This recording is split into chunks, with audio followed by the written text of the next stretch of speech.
دروازہ کھلا اور ڈولا خود پریشان سے اندر داخل ہوا۔ شانی کے دبے ہوئے اندیشے جاگ گئے۔ انور ناگی چلا تو گیا تھا، لیکن شانی اور اجمل خان وغیرہ کا خطرہ تھا کہ وہ پھر آئے گا، کہیں یہ کوئی ایسا چکر تو نہیں۔ شانی کے ذہن میں سوال ابھرا، خیریت تو ہے ڈولے؟ شانی نے پوچھا۔ خیریت ہے جی، پر وہ کہتے کہتے رک گیا۔ کیا بات ہے، تم بتاتے کیوں نہیں؟ شانی نے اسے ہولے سے جھلکا۔ آپ کو پتہ ہی باجی، میرے کان دوسرے لوگوں سے بہت زیادہ تیز ہے، مجھے کچھ آوازیں آ رہی ہیں۔ کیسی آوازیں؟ شانی ڈر گئی۔ ڈولے نے جھرنے کی طرف اشارہ کرتے ہوئے کہا، مجھے لگتا ہے وہاں پر طرف درختوں میں کچھ بندے چھپے ہوئے ہیں، ان کے پاس رائفلیں بھی ہیں، وہ جھرنے کے نیچے سے گزر کر ہماری طرف آنے کی باتیں کر رہے ہیں۔ شانی جانتی تھی کہ ڈولے کی سماعت حیران کن ہے، اس کے سونگنے کی حس بھی غیر معمولی تھی۔ وہ ایک عام آدمی سے کم از کم 3 گنا طاقت سے سونگ سکتا تھا۔ جب توحید شام نے شانی اور ڈولے کو چودھری بشیر کی تحویل سے اغوا کیا تھا، تب شانی نے پہلی بار ڈولے کی غیر معمولی قوت سماعت کا مشاہدہ کیا تھا۔ یقیناً وہ آج بھی غلط نہیں کہہ رہا تھا۔ شانی کا دھیان ایک بار پھر انور ناگی کی طرف چلا گیا، شاید وہ پھر آ گیا تھا۔ شانی نے جھرنے کی طرف کھلنے والی کھڑکی کھولی اور درد میں سے باہر دیکھا۔ جھرنے کے پار چیڑ اور چنار کے بلند قامت درخت خاموش اور تاریک تھے۔ اچانک شانی نے محسوس کیا کہ درختوں میں سے کسی چھوٹی ٹارچ کے روشن دائرے نے حرکت کی ہے، یا کچھ لوگ موجود تھے، یقیناً موجود تھے، ورنہ عام طور پر شام کے بعد ان درختوں کی طرف کوئی نہیں جاتا تھا۔ ڈولے کی اطلاع کی تصدیق ہو رہی تھی۔ شانی نے کھڑکی بند کر کے لالٹن کی لو مدھم کر دی اور تیزی سے مساعری کی طرف آئی۔ سب سے پہلے اسے ڈیوس کو گود میں اٹھایا اور اسے گھر کے اسٹور نما کمرے میں پہنچا دیا۔ وہ کف سیرپ کے زیر اثر سکون سے سو رہا تھا۔ گریس کے استعمال کی تمام اشیاء وہ حوالدار ناگی آنے سے پہلے ہی ایک جسی پیٹی میں لحافوں کے نیچے رکھ چکی تھی۔ اب بظاہر گھر میں ایک سفید فام اور کی موجودگی کا کوئی ثبوت نہیں تھا۔ نہ جانے کیوں شانی کے ذہن میں یہی بات آ رہی تھی کہ اگر کچھ لوگ واقعی اس گھر میں گھسنا چاہتے ہیں تو پھر اس کا تعلق گریس سے ہوگا۔ وہ دوڑتی ہوئی گئی اور گھر کے دوسرے پورشن میں موجود اجمل خان کو صورتحال کی اطلاع دی۔ اجمل خان نے فوراً اپنی پسندیدہ رائفل اپنے ہاتھ میں کر لی اور پوری طرح چوکس نظر آنے لگا۔ شانی نے کہا، خان، اگر کچھ لوگوں نے گھر میں گھسنے کی کوشش کی تو تم ہوائی فائرنگ کرنا، اس سے بستے والے چوکس ہو جائیں گے۔ بلکہ میں تو کہتی ہوں تم ابھی 2-4 فائر نکال دو۔ ٹھیک ہے شانی بہن، آپ اندر چلی جائیں، یہاں جو کچھ بھی ہوگا ہم سنبھال لے گا۔ کسی کے مائع کی لال میں اتنی جرت نہیں کہ ہمارے ہوتے ہماری بہن کو کوئی نقصان پہنچا سکے۔ اس نے اپنے 7mm پر گرفت مضبوط کرتے ہوئے کہا۔ لیکن یہاں جوش سے نہیں، ہوش سے کام لینا ہے خان، ہمارے ساتھ 2 بچے ہیں، ان کی حفاظت سب سے زیادہ ضروری ہے۔ آپ بالکل بے فکر ہو جاؤ میری بہن۔ اجمل خان نے آستینیں اڑس لیں۔ شانی منہ اور ڈیوس کو دیکھنے کے لیے اندر چلی گئی۔ منہ جاگ رہا تھا، ڈولا اس سے باتیں کر کے اسے بہلانے کی کوشش کر رہا تھا۔ شانی نے لالٹن کی لو مدھم کر کے دروازہ اندر سے بند کر لیا۔ اس کا دل تیزی سے دھڑک رہا تھا، کہیں پولیس نے ان کا سراغ تو نہیں پا لیا تھا۔ پولیس کا ذہن میں خیال آتے ہی ریازیٹر کی ہولناک صورت شانی کی نگاہوں میں گھوم گئی۔ کیا اس منحوس سے پھر ملاقات ہونے والی تھی؟ اس نے دروازے کی جھری میں سے دیکھا، صحن میں اجمل خان دکھائی نہیں دیا۔ وہ سیڑھیوں پر نظر آیا، شاید وہ چھت پر جا کر ارد گرد کا جائزہ لینا چاہ رہا تھا۔ چاچا ابراہیم سیر کے بس میں کھڑے تھے اور خان سے پوچھ رہے تھے کہ وہ اوپر کیوں جا رہا ہے۔ دفتن شانی کا دل سینے میں پھڑک کر رہ گیا۔ کچھ افراد بیرونی 4 دیواری سے کود کر صحن میں آ گئے۔ ان کی تعداد 5 سے کم نہیں تھی۔ وہ تقریباً ایک ساتھ ہی کودے تھے۔ ان کے کودنے سے جو ارتعاش پیدا ہوا وہ شانی نے اپنے پاؤں تک محسوس کیا۔ ان میں سے 3-4 افراد کے ہاتھوں میں کلہاڑیاں صاف دکھائی دے رہی تھیں، کم از کم 2 کے ہاتھ میں رائفلیں تھیں۔ ایک اہم بات یہ تھی کہ یہ سارے افراد چوگانے اور لباس پہنے ہوئے تھے۔ ان کے سر مڑے ہوئے تھے اور داڑیاں جھاڑ جھنکار تھیں۔ رائفل برداروں نے اپنی رائفلیں اجمل خان کی طرف سیدھی کر لی۔ اجمل خان نے بھی 7mm ان پر سونت لی۔ خبردار، اجمل خان دھاڑا۔ خبردار، دوسری طرف سے بھی یہی دھمکی دی گئی۔ چاچا ابراہیم سیل کے وسط میں ہکا بکا کھڑا تھا۔ ایک کلہاڑی بردار نے جلدی سے آگے بڑھ کر بیرونی دروازے کی کنڈی گرا دی۔ کنڈی گرتے ہی 4-5 مزید افراد اندر گھس آئے۔ ان کے حلیے بھی پہلے افراد سے ملتے جلتے تھے۔ اجمل خان ابھی تک آدھی سیڑھی پر کھڑا تھا۔ 4 دیواری کے اندر صورتحال اچانک ہی بہت سنسنی خیز ہو گئی تھی۔ کون ہو تم؟ کیوں گھسا ہمارے گھر میں؟ اجمل خان نے خطرناک لہجے میں بولا۔ تم بکواس بند کرو، یہ بندوقی نیچے رکھ دو ورنہ مارے جاؤ گے، آنے والوں میں سے ایک شخص نے پکارا۔ خود تم لوگ کیا چاہتا ہے؟ خان کی رائفل بدستور تنی ہوئی تھی۔ وہ میم کدھر ہے؟ کون سا میم جس کو تم اپنا گھر والی بتاتے ہو؟ پتہ نہیں تم کیا بکواس کرتا ہے، وہ میم نہیں، وہ پٹھان ہے۔ ایک سایہ سیڑھیوں پر خان کا کمے لہرایا۔ یہ کلہاڑی بردار تھا، وہ غالباً چھت پر سے اترا تھا۔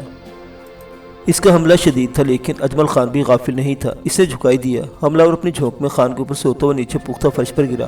کلہاڑی اس کے ہاتھ سے نکل کر دور اور لڑکتی چلی گئی۔ اجمل خان نے رائفل کو جنبش دی، ایک لہجے کے لیے لگا کہ وہ فرش پر گرنے والے کو شوٹ کر دے گا، لیکن پھر شانی نے دیکھا کہ نیچے کھڑے کریل نما شخص نے اپنے ہاتھ کی پھرتی سر کر دی۔ چھوٹے دستے کی کلہاڑی ہوا میں تیرتی اجمل خان کی رائفل پر لگی۔ یہ وار اتنا مکمل اور شاندار تھا کہ رائفل اجمل خان کے ہاتھ سے نکل گئی۔ اس نے بے ساختہ اپنے دائیں ہاتھ کو بائیں میں تھام لیا۔ یقیناً یہ ہاتھ زخمی ہوا تھا۔ 3-4 افراد لپک کر سیڑھیوں پر چڑھے اور انہوں نے اجمل خان کو دبوچنا چاہا، لیکن وہ ترنے والا نہیں تھا۔ سیڑھیوں کے مختصر خلا میں زبردست مارا ماری ہوئی۔ 2-4 سیکنڈ کے لیے لگا کہ شاید اجمل خان انہیں آگے لگا لے گا، تاہم کچھ بھی تھا، وہ تعداد میں زیادہ تھے اور مسلح بھی تھے۔ یہ بات طے شدہ تھی کہ وہ اسے زیر کر لیں گے۔ چاچا ابراہیم کو بھی 2 افراد نے بازو سے جکڑ لیا تھا، تاہم وہ بالکل مزاحمت نہیں کر رہے تھے۔ شانی دوڑتے ہوئے اس کمرے میں پہنچی جیسے ڈیوس کو سلایا تھا۔ ان لمحوں میں سے ڈیوس کے سوا کچھ نظر یاد نہیں رہا تھا۔ وہ ڈیوس کو حملہ آوروں کی نظروں سے بچانا چاہتی تھی، کیونکہ انہیں ڈیوس نظر آ جاتا تو یہ بات ثابت ہو جاتی کہ وہ سفید فام لڑکی بھی یہیں کہیں موجود ہے جسے وہ دیوانوں کی طرح ڈھونڈتے ہیں۔ شانی نے سوئے ہوئے ڈیوس کو اٹھایا اور ایک بغلی دروازے سے نکل کر ساتھ والے پورشن میں چلی گئی۔ یہاں سے لکڑی کی ایک سیڑھی چھت پر جاتی تھی، وہ چھت پر پہنچ گئی۔ یہاں ایک طرف ٹین کا شیڈ تھا، اس شیڈ پر بہت سا کاٹ کباڑ پڑا تھا، مرغی خانے میں استعمال ہونے والے برتن، ٹین کی چادر اور جالیاں وغیرہ۔ وہ یہاں سمٹ کر بیٹھ گئی۔ ان لمحوں میں وہ ہر خطرے کا مقابلہ کرنے کے لیے تیار تھی۔ نیچے برآمدے کی طرف سے بلند آوازیں سنائی دے رہی تھی۔ وہ ان آوازوں سے پتہ چلتا تھا کہ حملہ نے اجمل خان کو بے بس کر لیا ہے۔ اب وہ دروازوں کو دھکے دے دے کر کھول رہے تھے، کلہاڑی کی ضربوں سے تالے توڑ رہے تھے اور گھر میں موجود ہر شے کو تہو بالا کر رہے تھے۔ ان انگریز لڑکی اس کی موجودگی کا کوئی ثبوت درکار تھا۔ شانی کو امید تھی کہ یہ ثبوت انہیں نہیں مل سکے گا۔ ڈیوس کو وہ یہاں چھت پر لے آئی تھی اور انگریز کے ذاتی استعمال کی اشیاء اس نے بڑی احتیاط سے کیموفلاج کر دی تھی۔ 2-3 منٹ بعد 2 افراد دھڑا دھڑ سیڑھیاں چڑھتے اوپر آ گئے۔ تاروں کی مدھم روشنی میں ان کے صفا چٹ سر اور جھاڑ جھنکار دھاڑیاں صاف دکھائی دے رہی تھی۔ کلہاڑیوں کے پھل نیم تاریکی میں بھی چمک رہے تھے۔ ان میں سے ایک نے سفید لٹھے کا ایک ٹکڑا صافی کی طرح گردن میں لپیٹ رکھا تھا۔ یہاں کوئی نہیں ہے یارا، ایک حملہ آور نے خیال ظاہر کیا۔ ادھر ایک نظر تو ڈال لو، دوسرے نے کاٹ کباڑ کی طرف اشارہ کرتے ہوئے کہا۔ کلاڑی بردار ٹین کے شیڈ کی طرف بڑھا۔ شانی نے دم سادے اور دل مضبوط کیے بیٹھی رہی۔ کلاڑی بردار نے بےدلی سے کاٹ کباڑ پر ایک نگاہ ڈالی اور واپس مڑ گیا۔ قریباً 5-4 منٹ بعد ہی ہنگامہ ختم ہو گیا۔ شانی کو اندازہ ہوا کہ آنے والے عجیب الوضع کے افراد واپس چلے گئے ہیں۔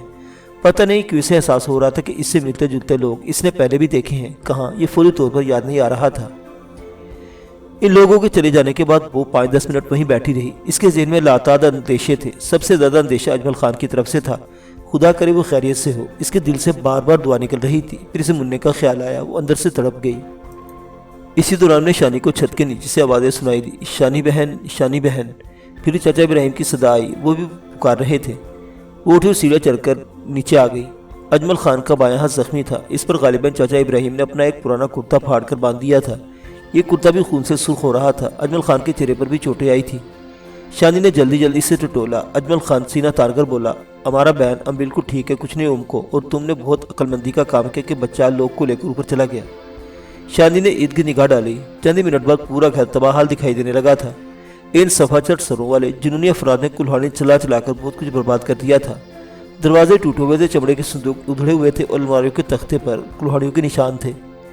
منا ایک طرف سے بھاگتا ہوا اور شانی سے لپٹ گیا۔ شانی اس کو چومنے لگی۔ ڈولا اور چچا ابراہیم بھی باخیریت تھے۔ بیٹی گھر میں موجود ہی نہیں تھی۔ یہ کیا چکر ہو رہا ہے اجمل خان؟ یہ کون لوگ ہیں، کس چکر میں ہیں؟ شانی روحانسی آواز میں بولی۔ کچھ سمجھ میں نہیں آ رہا۔ یہ لوگ صرف میم جی کا بات کر رہا ہے۔ اس کا مطلب ہے کہ ان لوگوں کا معاملہ صرف میم جی ان کے شوہر وغیرہ سے ہے۔ کہیں ایسا تو ہے کہ یہ لوگ میم جی سے زیادہ اس کے شوہر کو ڈھونڈ رہا ہو، یا پھر دونوں کو۔ تم نے کیسے اندازہ لگایا؟ ان میں سے ایک بندہ کہہ رہا تھا، امن حرامی کو بچ کر نہیں جانے دے گا۔ مطلب یہ کہ ان کو میم صاحب کے علاوہ بھی کسی کا تلاش ہے۔